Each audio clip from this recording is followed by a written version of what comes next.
For much more on the Adidas MC87 4D Spikeless golf shoe. Now joining us, good friend of the show, Masun Denison. Mason, how long has this new shoe been in the works? Oh man. Well, first of all, that was a mouthful. I think our product names have to get a little shorter, but yeah, it's been in the works for about 18 months. And that's a typical product lead time process. So, and a lot happens in there, but it's so exciting to see it finally hit the market. So you mentioned 18 months. How did this idea all come to be? Was it you or someone else who said, let's make a shoe just like this? Well, no, it certainly wasn't just me. I'm a part of what I think is a fantastic team here at Adidas Golf, but we saw the classic trend was coming.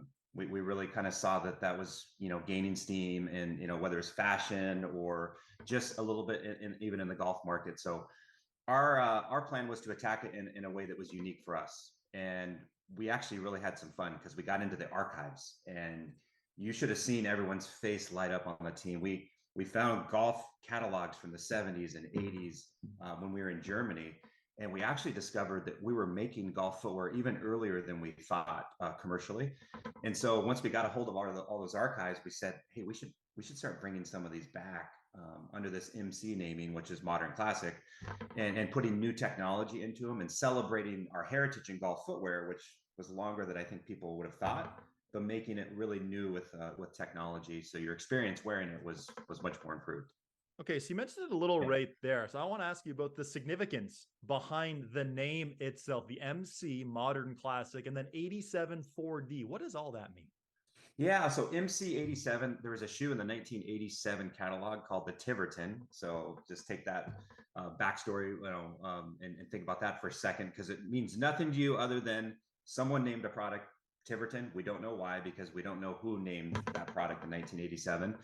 But we really like the look of that wingtip construction.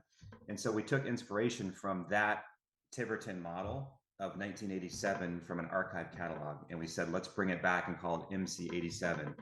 Now, here's the catch. We thought pairing that with a 4D midsole would be so unique, as sort of a hype limited edition shoe, because it speaks to what we're all about.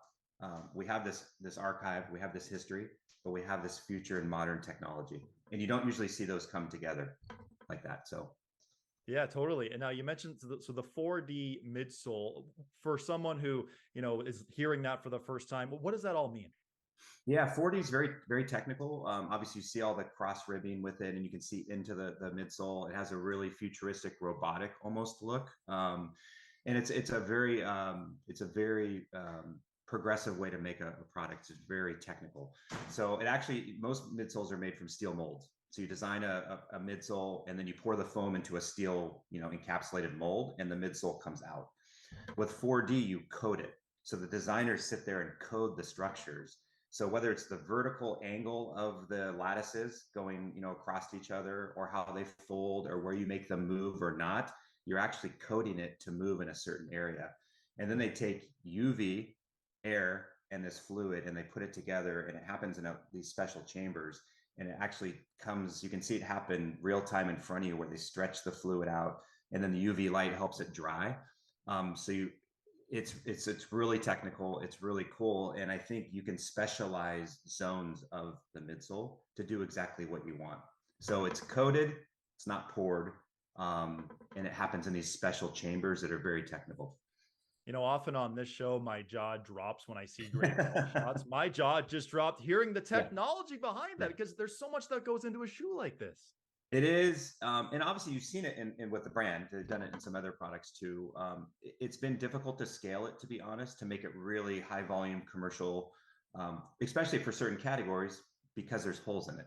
So if you notice, we launched it, and some of the comments were, there's going to get grass and sand in it. We know that, but we wanted to get people to think about it, and that's why we did it in lower volumes. And by the way, if we hit it down the middle like you do, you don't have to worry about that debris getting in the middle. So it depends on what level of golf you are. And some people might only wear that off the course, right? So, well, okay, I'm really glad you brought that up. Not that the fact that I hit the fairway all the time, because that remains to be seen. Only on the videos I actually post on social media. Those Fair. are always good. But Fair. We've had the conversation before with past models, with fashion meeting function. And this is a shoe that would look great on the golf course, obviously, but also works off the golf course too, doesn't it?